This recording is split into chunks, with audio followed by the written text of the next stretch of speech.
இந்த பதிவை பார்க்க போகிற அத்தனை அன்பர்களுக்கும் அடியார்களுக்கும் அடியனுடைய பணிவான வணக்கங்களை தெரிவிச்சுக்கிறேன். அன்பினை பெறுவாயாகில் அதர்மங்கள் அனைத்தும் நீங்கி துன்பமும் தவிர்ந்து போகும், துயரம் இங்கு உண்டோ சொல்வாய். நம்ம இப்போ சில பதிவுகளாக நால்வர் வரலாறு கொஞ்சம் சுருக்கமாக கதை வடிவில் பார்க்கலாம் அப்படின்னு ஆசைப்பட்டோம். அது சில பேர் இருந்தால் நல்லாயிருக்கும்னு சொன்னாங்க அன்பர்கள், அதனால் அதை போட ஆரம்பித்தோம். இன்றைக்கி சுந்தரமூர்த்தி சுவாமிகளோட வரலாறு சுருக்கம் பார்க்கலாம் அப்படின்னு இந்த பதிவில் பார்க்க போகிறோம். இப்போது சுந்தரமூர்த்தி சுவாமிகள் பூமியில் பிறந்தது பின்னாடி பார்க்கலாம். அதுக்கும் முன்னாடி அவர் கைலைவாசி, கைலாயத்தில் சிவபெருமானுக்கு தொண்டு பண்ணிகிட்டு இருந்த ஒரு சிவ தொண்டர். அவர் ஆளாள சுந்தரர் அப்படின்னு பேர். அவர் நந்தவனத்துக்கு போவார், மலர்கள்லாம் பறிப்பார். இப்போ அந்த மலர்கள்லாம் கொண்டு வந்து இறைவனுக்கு மாலை தொடுத்து கொடுக்கறது, அப்புறம் திருநீற்று மடலை கையில் வச்சுக்கிட்டு இருக்கிறது. அவங்க யாருக்கானோ பிரசாதம் கொடுக்கணுன்னா அந்த மடல்லேருந்து எடுத்து கொடுப்பாங்க. அது போல் அந்த மடல் ஏந்தி நிற்கிறது. இது மாதிரி இறைவனோட அணுக்கமாக நெருக்கமாக இருக்கிற சில தொண்டுகளை பண்ணிட்டு ஆளாள சுந்தரர் கையிலையில் இருக்கார். ஒரு நாள் நந்தவனத்துக்கு போகிறாரு, மலர்கள்லாம் பறிச்சிட்ருக்கார். அவருடைய வழக்கமான செயல் நடக்குது. அங்கே பார்வதி தேவிக்கு தொண்டு செய்யக்கூடிய 2 தோழியர், அவங்க அனிந்திதை, கமலினி அப்படின்ற 2 பெண்கள் அங்கே வராங்க. இவர் நந்தவனத்தில் பூ பறிச்சிக்கிட்டு இருக்கிறப்போ அந்த 2 பெண்களும் அங்கே வராங்க. அதை பார்த்தோடனே இவருக்கு அவங்க அழகில் மயங்குறார். ஆஹா, என்ன அழகான பெண்கள் அப்படின்னு மகிழ்ச்சி அடைகிறார். இதை இறைவன் தெரிஞ்சுக்கிட்டேன்னா சொல்கிறாரு, சரி இவர் கொஞ்சம் அந்த அழகில் மயங்கி கொஞ்சம் காலதாமதமாக போகிறாரு. எதுதான் இறைவனுக்கு தெரியாது, முன்னாடியே தெரியும். இப்போது கொஞ்சம் காலதாமதமாக போகிறாரு. அப்போ சரி, உன்னோட இந்த ஆசை நிறைவேறணும்னா இதுக்கு தேவலோகம் கையிலை இடம் தராது, பூமிக்கு பிறந்து உன்னுடைய அந்த மானிட உருக்கொண்டு பிறந்து அங்கே உங்களோட இச்சைகளை பூர்த்தி பண்ணிட்டு வாங்க அப்படின்னு சொல்லி அனுப்புகிறார். இங்கே பூலோகத்துக்கு, அதாவது எந்த தப்பு செய்தாலும் அதுக்கு தண்டனை அனுபவிக்கணும்னா பூமிக்கு தான் வந்தாகணும், வேறு வழியே இல்லை. அது கையிலையில் இந்த மாதிரி காமனை எரித்த கண்ணினை உடையவர்கள், அங்கே இதெல்லாம் இருக்காது. தேவலோகம் போக பூமி, அங்கேயும் இதெல்லாம் இவங்களை அங்கே பிறக்க வச்சு அனுபவிக்க வைக்க முடியாது. அதனால் இங்கே பூமிக்கு அனுப்புகிறார் இறைவன். அதே மாதிரி இவங்க 3 பேரும் இங்கே பிறக்கிறாங்க. இப்போது சைவ சமயத்தை சார்ந்த இந்த சுந்தரர் என்ன பண்ணுறாரு, தம்பிரான் தோழர், வன் தொண்டர் அப்படின்லாம் இவரை பின்னாடி இவருக்கு சில காரணங்களால் அந்த பேர்லாம் வருது. பெரிய புராணம் தோன்றதுக்கு காரணமாக இருந்த திருத்தொண்ட தொகையை பாடியது இவர் தான், சுந்தரர் தான். இவரே இறைவனுடைய தோழமை, இறைவனே இவர்கிட்ட தோழமை கொண்டதுக்கு காரணம் என்ன அப்படின்னா, இவருக்கு அந்த அறிவாற்றல், கல்வி அறிவாற்றல் அவ்வளவு சிறப்பான அறிவாற்றல் இருந்தது. மாணிக்க வாசகரை அந்த மன்னன் விரும்பி அரிமர்த்தன பாண்டியன் கூப்பிட்டதுக்கும் மாணிக்க வாசக பெருமான் இளம் வயசுலேயே அவ்வளவு அறிவாற்றலோடு இருந்தது தான் காரணம். இந்த ஆளாள சுந்தரர் பூமிக்கு வந்த பிறகு ஏற்கனவே அவங்களுக்குள்ள தொடர்பு இருக்குது. அதை திரும்ப பூமிக்கு வந்த போதும் இவருடைய அறிவாற்றல், இறைவன் அவரை தோழமையாக பழக வைக்கிது. தம்பிரான் தோழர் அப்படின்னு பின்னாடி இவரை கூப்பிடுறாங்க. அவருடைய வரலாறு இப்போ நம்ம பார்க்க போகிறோம். இறைவன் திருவுள்ளந்தான் இவங்க பிறக்கிறதுக்கு காரணம். ஆளாள சுந்தரர் தமிழ்நாட்டில் திருமுனைப்பாடி அப்படின்ற நாட்டில் திருநாவலூர் அப்படின்ற ஊரில் ஆதிசைவ அந்தணராக பிறக்கிறார். அவங்க அப்பா பேர் சடையனார், தாயார் பேர் ஞானியார், இசைஞானியார். அந்த இசைஞானியார் சடையனார் தம்பதிக்கு இவர் குழந்தையாக அவதரிக்கிறார். நம்பியாரூரர் அப்படின்னு பேர் வைக்கிறாங்க. அந்த திருநாமத்தோடு அவர் வளர்ந்து வர்றார். திருமுனைப்பாடி நாட்டை ஆட்சி பண்ணிகிட்டு இருந்த சிற்றரசனாகிய நரசிங்க முனையர், அவருக்கு இந்த சுந்தரரை பார்த்த உடனே அப்படி ஒரு ஈர்ப்பு. ஆஹா, என்ன அழகு, என்ன அறிவு. இவர் பேர் அந்த இதுவாக வச்ச பேர் நம்பியாரூரர். ஆனால் அந்த சுந்தரம் அழகில் மன்னர் மயங்கிடுறாரு. இவருடைய அறிவும் அந்த அழகும் மன்னருக்கு ரொம்ப பிடிச்சி போயிடுது. அதனால் என்ன செய்கிறாரு, தன்னுடைய வளர்ப்பு மகனாக ஆக்கிக்கிறார். யார்? நரசிங்க முனையர் அப்படின்ற சிற்றரசன் தன்னுடைய வளர்ப்பு மகனாக ஏற்றிட்டு ரொம்ப மகிழ்ச்சியாக சந்தோஷமாக போற்றி வளர்த்துட்டு வர்றார் இந்த நம்பியாரூரர். அதான் கல்வி கேள்விகள்லாம் அவ்வளவு சிறப்புற்று விளங்குறார். அப்புறம் உபநயனம்லாம் ஆகுது. அதுக்கப்புறம் கொஞ்சம் வயசு ஏற ஏற அது அந்த காலத்தில் சின்ன வயசில், அதாவது ஒரு குறிப்பிட்ட பருவம் வந்த உடனே திருமணம் பண்ணி வைக்கிறது ஒரு வழக்கமாக இருந்தது. அது இப்போ இருக்கிற வயசு, திருமண வயசு வேறு. அப்போது அதெல்லாம் சாதாரணம். எல்லாருமே அப்படி தான் பண்ணுவாங்க.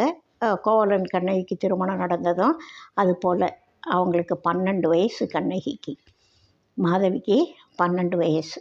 அது மாதிரியான பருவத்தில் திருமணம் பண்ணி வைக்கிறது அப்போல்லாம் ரொம்ப சாதாரண விஷயம். அப்போல்லாம் அதுதான் வழக்கம். அவங்களுக்கு குழந்தைங்களுக்கு திருமண வயசு வந்துடுது அப்படின்னு பெற்றோர் நினைப்பாங்க. அது மாதிரி இவர் மணப்பருவம் அடைஞ்சிட்டாரு அப்படின்னு சொல்லி நம்பியாரூரருக்கு புத்தூர் அப்படின்ற ஊரில் இருக்கிற சடங்கவி சிவாச்சாரியாருடைய பொண்ணை போய் கல்யாணம் பேசியாச்சு. திருமணத்துக்கு ஒப்புதல் வாங்கியாச்சு. அந்த குறிப்பிட்ட நல்ல நாளில் புத்தூரில் நம்பியாரூரர் திருமண கோலத்தோட பொண்ணோட ஊர் புத்தூர், அந்த ஊரில் நம்பியாரூரர் திருமண கோலத்தோடு போயிருக்கார். அப்போ அவரை தடுத்தாட்கொள்ளணும்னு இறைவன் திருவுள்ளம் கொண்டுட்டார். அங்கே 2 பொண்ணுங்க இருக்காங்களே, இது இறைவனுக்கு தானே தெரியும், இவருக்கு தெரியாதில்ல, அப்பா அம்மாவுக்கு தெரியாதில்ல. அவங்க இந்த பொண்ணை பேசி முடிச்சிருக்காங்க. இப்போது இறைவன் தடுத்தாட்கொள்ள வேண்டிய நேரம் வந்தாச்சு. இவர் மாப்பிள்ளை கோலத்தில் இருக்கார் சுந்தரர். அங்கே பொண்ணெல்லாம் ரெடியாக இருக்குது, பெரியவங்கள்லாம் இருக்காங்க, நிறைய பேர். அந்த திருமணம்னா நிறைய பேர் பெரியவங்கள்லாம் இருப்பாங்கள்ல. அந்த இடத்துக்கு ஒரு முதியவர் கீழே வேதியர் அங்கே போகிறார்.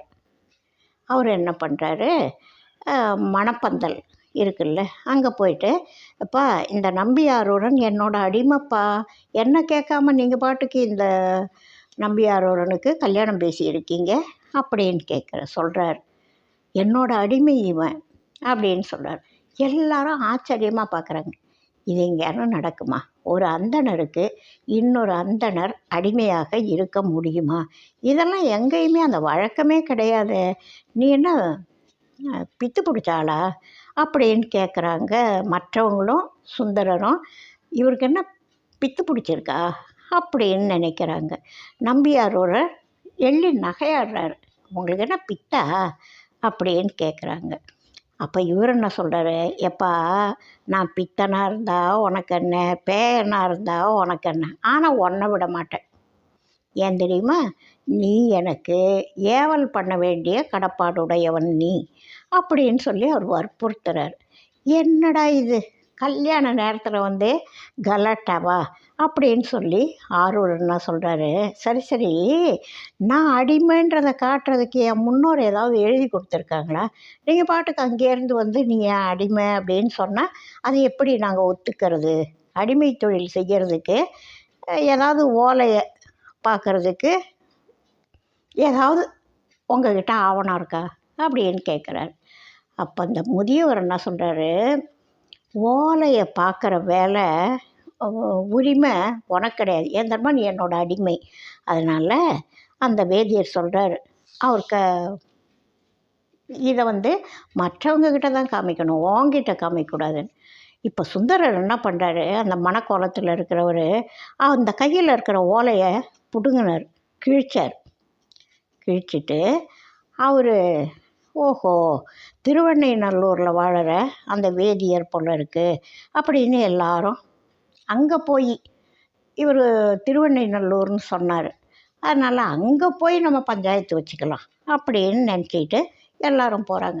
கல்யாண நேரத்தில் வந்து கலாட்டா பண்ணால் இந்த ஊர் பஞ்சாயத்தில் இவங்க பேச்சு எடுபடாது. அவர் வந்து கேட்டிருக்காரு, இதை அவங்க ஊர்லேயே போய் நம்ம இதை பேசி தீர்த்துக்கலாம் அப்படின்னு போகிறாங்க. அங்கே போயிட்டு பெரியவங்களையெல்லாம் கூப்பிட்டு, இப்போ இந்த முதியவர் வந்து இது மாதிரி திருமண நேரத்தில் இவன் என்னோட அடிமை, என்னை கேட்காம நீங்கள் எப்படி இவருக்கு கல்யாணம் பண்ணலாம், விட மாட்டேன் அப்படின்னு சொல்கிறாரு, எனக்கு அடிமையாக இருந்து வேலை செய்ய கடப்பாடுடையவன் அப்படின்னு சொல்கிறாரு அப்படின்னு பஞ்சாயத்தில் சொல்கிறாங்க. அப்போது இவர் என்ன சொல்கிறாரு, ஆதாரம் இல்லையே, அதான் நான் கிழிச்சிட்டேனே அப்படின்றாரு. அப்போது சிவபெருமான், அதாவது அந்த முதிய அந்தணர் வேதியர் என்ன சொல்கிறாரு, ஐயா நீ கிழித்தது படிவோலப்பா, ஜெராக்ஸ், ஃபஸ்ட்டு உலகத்திலே ஜெராக்ஸ் காப்பி போட்டிருக்காரு பாருங்க, படிவோலை, மூல ஓலை தோ என்கிட்ட இருக்கு, நீ இப்படி ஏதாவது கலாட்டா பண்ணுவேன்னு எனக்கு தெரியும்ல, நான் படி எடுத்து வச்சுருந்தேன் காப்பி, அதோட காப்பியை தான் நீ கிழிச்ச, இப்போ மூல ஓலை என்கிட்ட இருக்குது அப்படின்னு சொல்லி எடுத்து காமிக்கிறார். அப்போ அதில் எழுதியிருக்காங்க, இவன் வந்து நம்பியாரூரன் இந்த முதியவருக்கு அடிமை, ஏவல் செய்யணும் அப்படின்னு அந்த ஓலையை பார்த்த உடனே எல்லாருமே ஒத்துக்கிறாங்க, ஆமாம் அப்படி தான் இருக்குது அப்படின்னு சொல்லி. அப்போது அவங்க என்ன பண்ணுறாங்க, எப்பா நீ எந்த ஊர் அப்படின்னு அதில் குறிச்சிருக்கா அப்படின்னு கேட்குறாங்க. அந்த பெரியவருக்கு அட்ரஸ் கேட்குறாங்க, நீ எந்த ஊரை சேர்ந்த ஆள், உன்னோட இருப்பிடம் எங்கே, இது மாதிரியெல்லாம் எல்லாரும் கேட்குறாங்க. ஒருத்தருக்கும் தெரியலையே, அதை சொல்லு அப்படின்றாங்க. அப்போ இவர் என்ன செய்கிறாரு, அந்த முதியவராக வந்தவர், வாங்க வாங்க, நான் இந்த ஊர் தான், இதோ இதுதான் எங்கள் வீடு, ஊர்லேயே பெரிய வீடு என் வீடு தான் அப்படின்னு சொல்லி கூட்டிகிட்டு போகிறாரு. எங்கே போகிறாரு, கோவிலுக்கு போகிறாரு. திருவெண்ணைநல்லூரில் இருக்கிற கோவிலுக்கு கூட்டிகிட்டு போகிறார். எல்லாரும் பின்னாடி போகிறாங்க. அங்கே போன உடனே சிவபெருமான் வழக்கம் போல் காணாமல் போயிட்டாரு. இப்போ எல்லாரும் அப்படியே, இது எங்கேயாரும் நடக்குமா, இதுதானே முதல்ல நடந்திருக்கு, இதுக்கு முன்னாடி இது மாதிரி எங்கேயாரும் நடந்திருக்குமா, இப்போவே அந்த நட காணோம், என்னடா அது அங்கேருந்து வந்தார், நம்ம கண்ணு முன்னாடியே வந்தார், காணாமல் போயிட்டாரே அப்படின்னு திகச்சு எல்லாரும் நிற்கிற போது இறைவன் ரிஷப வாகனத்தில் காட்சி கொடுக்குறார். அவர் சிவபெருமான் அப்படின்றத மற்றவங்க தெரிஞ்சுக்கணும் இல்லையா, யாரோ வந்து விளையாட்டாக ஒரு அந்தணர்னு கதை போயிடக்கூடாது இல்லையா, யாருன்னு தெரியணுமே, அதனால் நான் தான் வந்து உன்னை தடுத்தாட்கொண்டேன் அப்படின்னு சொல்லி இறைவன் சொல்கிறாரு.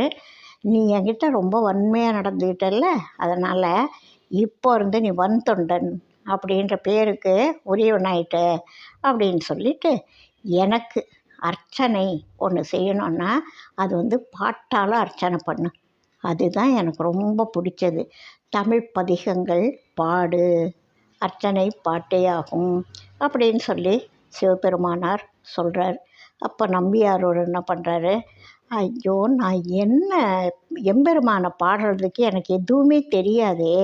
அப்படின்னு சொல்லி நான் எத வச்சு பாடுவேன்? என்னன்னு பாடுவேன்? அப்படின்னு கேட்குறாரு. அவர் வந்து இப்போ இறைவன்னு புரிஞ்சுக்கிட்டாரு. கண்ணால பார்த்துருக்காரு.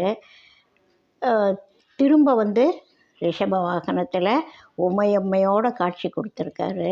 இவ்வளவையும் பார்த்த பிறகு அவருக்கு அந்த இருள் இருக்குமா? இருக்காது இல்லையா? இருள் விலகியாச்சு. இருள் விலகிட்டா ஞானம் கிடைக்கும். இப்போ பாடுற ஆற்றல் இவருக்குள்ள வந்திருக்கு. ஆனா இவர் என்ன சொல்றாரு? ஐயோ! நான் என்ன பாடுறதுன்னு எனக்கு ஒன்றும் புரியலையே! சொல்லுவாங்கள்ல அவசரத்தில எனக்கு எதுவும் புரியல அப்படின்னுவாங்கல்ல. அந்த ஒரு நிலையில பரவச நிலையில இவர் இருக்கார். எனக்கு ஒன்றும் புரியலையே அப்படின்றார். அப்போ சிவபெருமானே ஆரம்பிச்சு கொடுக்குறார். நம்மை பித்தன் என்றாய், அதையே வைத்து பாடுக அப்படின்னு சிவபெருமான் சொல்கிறார். அதே மாதிரியே பித்தா பிறை சூடி பெருமானே அருளாளா அப்படின்னு பதிகங்கள் பாட ஆரம்பிக்கிறார். இப்போது அந்த முன்னாடி ஒரு பெண்ணை திருமணம் பேசியிருந்தாங்க இல்லையா? அந்த சடங்கவி சிவாச்சாரியாருடைய பொண்ணு இப்போ மணக்கோலத்துக்கு இங்கே வந்துட்டாங்க. 4 பேர் அறிய சபையில் அவங்க இவருடைய துணைவியார் ஸ்தானத்துக்கு வர வேண்டியவங்க, ஆனால் இன்னும் வரல. அந்த திருமண நிகழ்வு ஒன்று தான் நடக்கலை. எல்லார் முன்னாடியும் சுந்தரரை அவங்க கல்யாணம் பண்ணிக்கிறதா ஆயிடுது இல்லையா? இப்போது அவங்க திலகவதியார் கதை மாதிரி திலகவதியாருடைய கணவன் கலிப்பகையார் இறந்துட்டார். ஆனால் இவர் சுந்தரமூர்த்தி நாயனார் இப்போ கட்சி மாறிட்டார்.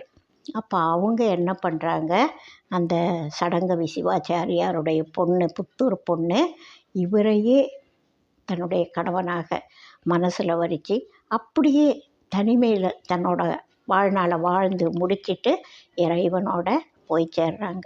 அவங்களுடைய ஒரு பகுதி முடிஞ்சது. இப்போ இவர் இறைவனை பார்த்தாரு, தரிசனம் பண்ணார், பாடுற ஆற்றல் வந்துடுது. இப்போ இவங்களுக்கு தல யாத்திரை மேலே தான் கவனம் இருக்கும். ஏன்னா தலங்கள் தோறும் போய் இறைவனை தரிசிக்கணும். அதுதான் இது சைவ நெறி தழைக்கவும் தமிழ் வளர்ச்சி அடையவும் இறைவன் பண்ணக்கூடிய ஒரு திருவிளையாடல். ரெண்டும் பூமியில் தழைக்கணும்.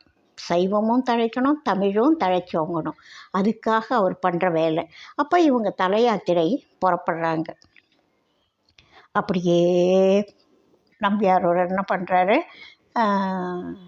தமிழ் பாடிட்டு பதிகங்கள் பாடிட்டு தொண்டை நாட்டை மேற்கொண்டு அப்படியே பல தலங்களுக்கு போய் வழிபட்டு பாடிட்டு அப்படியே போயிட்டே இருக்காங்க. திருவதிகை அப்படின்ற தலத்துக்கு வர்றார். அந்த தலம் அப்போ இவருக்கு மனசில் தோணுது. இவருக்கு முன்னாடி திருநாவுக்கரசருடைய காலம். அப்போ என்ன நினைக்கிறாரு, திருவதிகை வரும் பொழுது, அடடா திருநாவுக்கரசு சுவாமிகள் உழவார தொண்டு செய்த புண்ணிய பூமியாச்சே, அதை போய் நம்ம காலால் மிதிக்கலாமா அப்படின்னு ஊருக்கு வெளியில் புறத்தே நிற்கிற ஒரு சித்தவட மடத்தில் தங்கி அப்படியே தங்கிட்டு இரவு கண் துயில்றார். அப்போது சிவபெருமான் என்ன பண்ணுறாரு, ஒரு முதியவராக அங்கே வர்றார். வந்து பக்கத்தில் ஏதோ மடத்தில் நிறைய பேர் தூங்குவாங்கள்ல இரவு நேரத்தில், அது போல் இன்னொருத்தர் வந்து படுக்கிற மாதிரி சிவபெருமான் அங்கே வந்து படுக்கிறார். படுத்து நம்பியாரூருடைய தலை மேலே காலை வைக்கிறார், நீட்டி வச்சிருக்கார். இப்போ சுந்தரமூர்த்தி சுவாமிகள் என்ன பண்ணுறாரு, கொஞ்சம் அப்படி தள்ளி போகிறார், இப்படி தள்ளி போகிறார், நவந்து போகிறார், தலை பக்கம் நவுறார், கால் பக்கம் நவுறார், எங்கே இடம் இருக்கோ கொஞ்சம் கொஞ்சம் கொஞ்சம் கொஞ்சம் தள்ளி போகிறார். எங்கே போனாலும் அந்த பக்கத்தில் வந்து படுத்தவர் சும்மா இல்லை. இவர் தலைமையிலேயே காலை நீட்டிகிட்ருக்கார். அவரும் இவருக்கு ஏற்ற மாதிரி நகர்ந்து நகர்ந்து அவருடைய தலைமையில் தன்னுடைய திருவடியை வச்சுக்கிட்டே இருக்கார். இப்போது திரும்ப திரும்ப வைக்கிறப்போ அவருடைய திருவடிப்பட்ட பிறகும் இவருக்கு தெரியாமையேவா இருக்கும். கொஞ்ச நேரம் வேணால் தெரியாமல் சந்தேகம் இருக்கலாம். அதுக்கப்புறம் இறைவன் உணர்த்திடுறாருல, அப்போ யார் வந்திருக்காங்க அப்படின்றது இவருக்கு தெரியுது, நம்பியாரூருக்கு. அதுக்கப்புறம் சிவபெருமானை நினச்சி, ஆஹா அப்படின்னு அடுத்த பதிகம் பாடிக்கிட்டே இருக்கிறார். இது மாதிரி இறைவனால் திருவடி சூட்ட பெற்ற சுந்தரர் பேரம்பலத்தை அடையிறார். கோபுர வாசலில் போய் தில்லைவாழந்தனர்கள் இவர் கோபுர வாசலுக்கு போகிறாரு. அங்கே தில்லைவாழந்தனர்கள் சுந்தரரை முகமலர்ச்சியோடு வரவேற்று திருக்குளத்தில் நீராடி எழுந்த சுந்தரர் அன்பர்களோட ஆலயத்தில் நுழையிறார். பொன்னம்பலத்தான சேவிக்கிறார். மானாட மழுவாட மங்கை சிவகாமியாட அப்படின்னு சொல்லி அப்படியே ஒரு இறைய தரிசனம் பண்ணுறாரு. அதை பெரிய புராணத்தில் சேக்கிழார் பெருமான் சொல்கிற அந்த இடம் ரொம்ப சிறப்பான இடம். 5 பேர் அறிவும் கண்களே கொள்ள அளப்பரும் கரணங்கள் 4 சிந்தையே ஆக குணம் ஒரு 3 திருந்து சாத்வீகமேயாக இந்து வாழ் சடையான் ஆடும் ஆனந்த எல்லையில் தனிப்பெருங்கூத்தின் வந்த பேரின்ப வெள்ளத்துள் திளைத்து மாறிலா மகிழ்ச்சியின் மலர்ந்தார் அப்படின்னு அவர் பெரிய புராணத்தில் சுந்தரமூர்த்தி சுவாமிகளை வச்சு பாடும் பொழுது தில்லையில் இவர் பார்க்குறப்போ அப்படி இருந்தார். அதாவது 5 பொறிகளும் ஒரே இடத்துல குவிஞ்சு போச்சு. அதுதான் இறைவனுடைய திருவடிகள். கண்கள் அவரையே பார்க்குது, காது அந்த ஒலியை கேட்குது, வாய் அவருடைய திருநாமத்தை வச்சு பாடல்கள் பாடிட்டுருக்கு.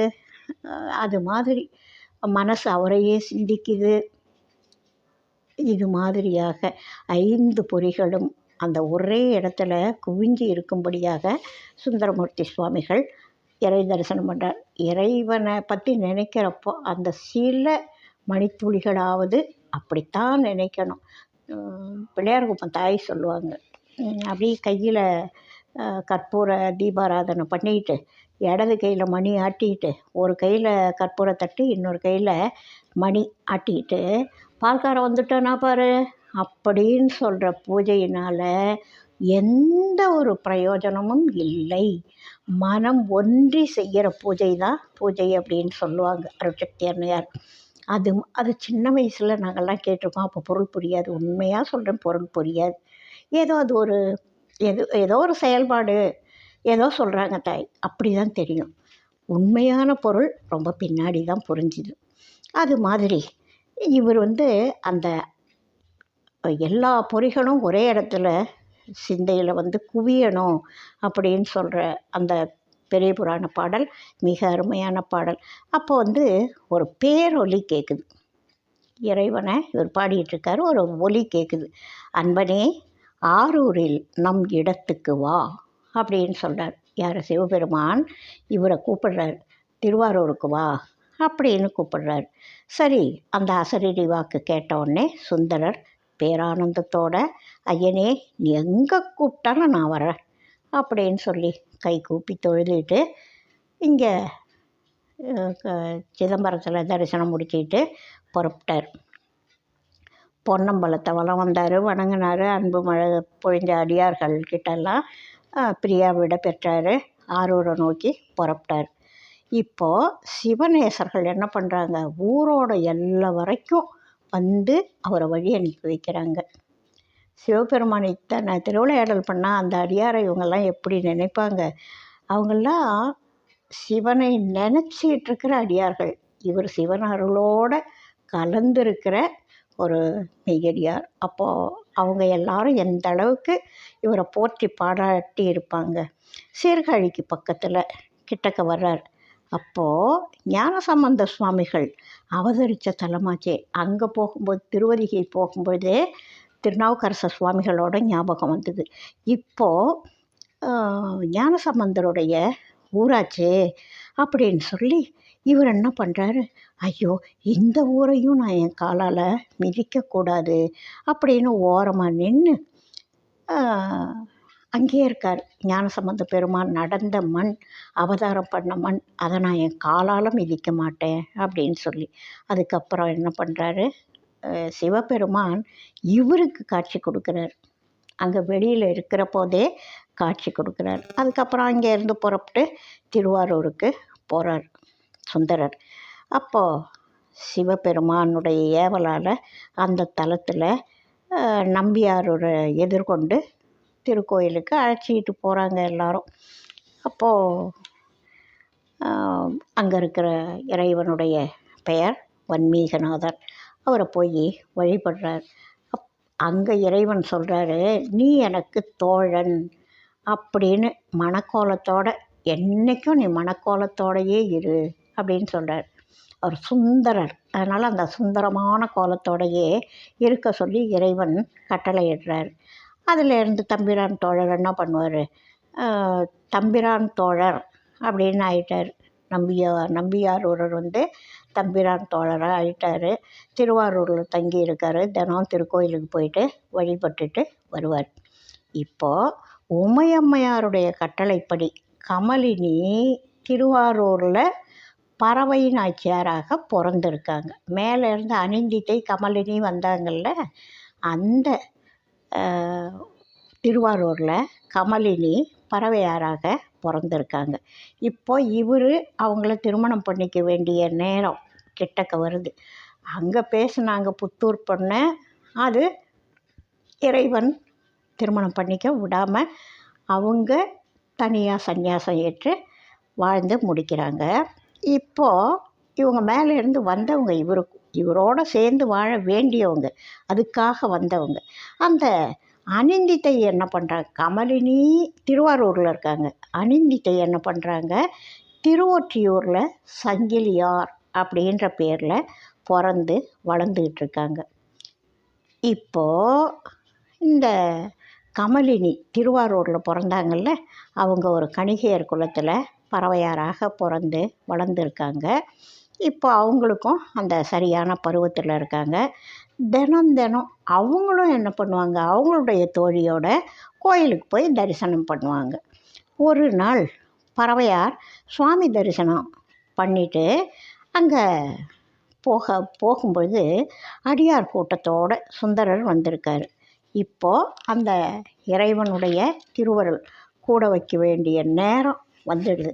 அந்த முன்வினை காரணமாக சுந்தரருடைய கவனத்தை அந்த பறவையார் மேலே திருப்புது அந்த முன்வினை.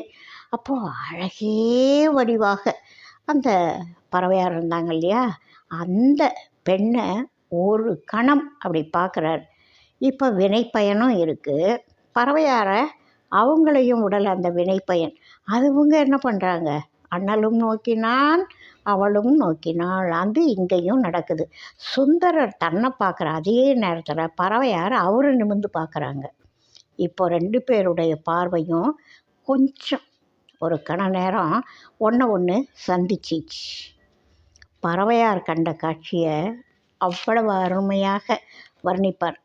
கம்பராமாயணத்தில் ராமனும் சீதையும் சந்தித்த காட்சி போல் இருக்கும். இந்த இடத்தோட இந்த பகுதியை முடிச்சுக்கிட்டு மீதி இருக்கிற பகுதியை அடுத்த பதிவாக பார்க்கலாம் அப்படின்னு சொல்லி இந்த இடத்தோட இந்த பதிவை முடிச்சுக்கிறேன். வாழ்க வளமுடன், வாழிய நாளும் மேன்மை, வாழ்க நல்லறங்கள் எல்லாம், வாழிய பெரியோர் நாமம், வாழியே வாழி வாழி.